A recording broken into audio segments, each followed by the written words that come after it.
Greetings to everyone. Hope everyone is in pink of their health. This side says the party. I'm a second year student pursuing BLLB honors from MIT Law School, Gwalior, Madhya Pradesh, and currently I am working as a legal intern with Lexis & Company.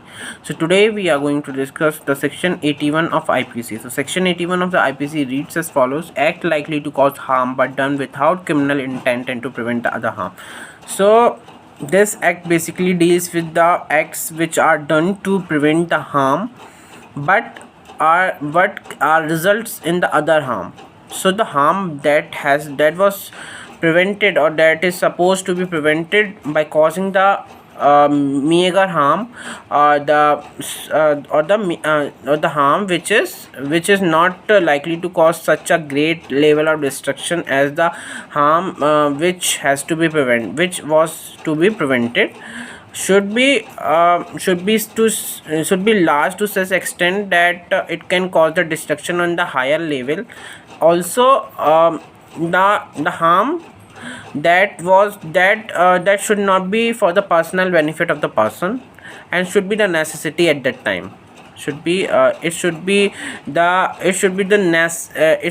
important that such act causing the minor harm was not done, then the harm which can then the act which results in the larger harm would be inflicted on the person.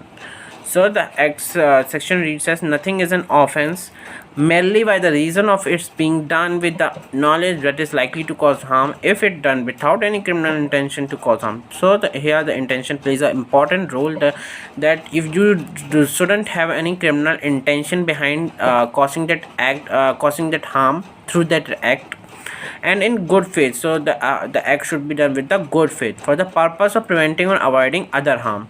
So it should be done for preventing the other harm to person or property, so that the harm should be inflicted on a person or property. Explanation of the same section reads: it is a question of fact in such a case where the harm to be prevented or avoided was of such a nature and so imminent as to justify or excuse the risk of doing the act with the knowledge that it was likely to cause harm.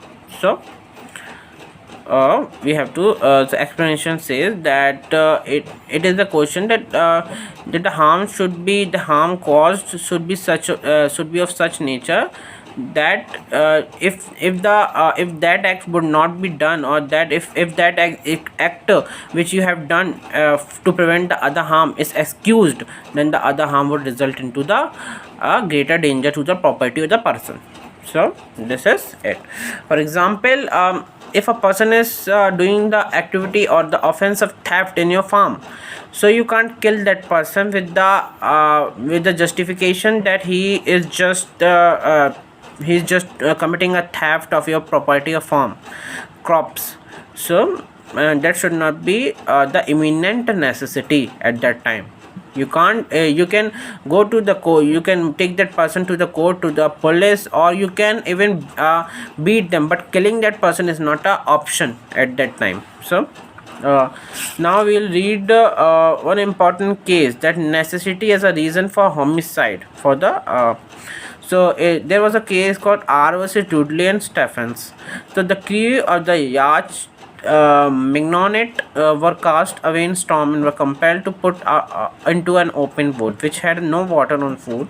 On the 20th day, having nothing to eat for 8 days and had been 1,000 miles away from the land, two of the crew, Dudley and Stephens, agreed that the cabin boy who was likely to die first should be killed to feed themselves to his body, and one of them carried out that plan. The man ate the flesh, drank his blood for 4 days. They were then rescued by the passing vessel and were subsequently charged with the murder. The jury said that the judgment in this case, which was given in this case, the R versus Dudley versus Stephens says, Dudley and Stephens says that nothing can be more important in the life of the person.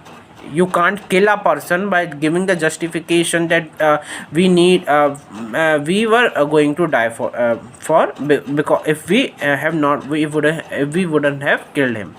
So we can't commit a homicide for the personal benefit of us. So this is all for today. If you like this video, do comment in the comment box and click on the like button. Don't forget to press the bell icon to click on the subscription button to get the further updates. Thank you.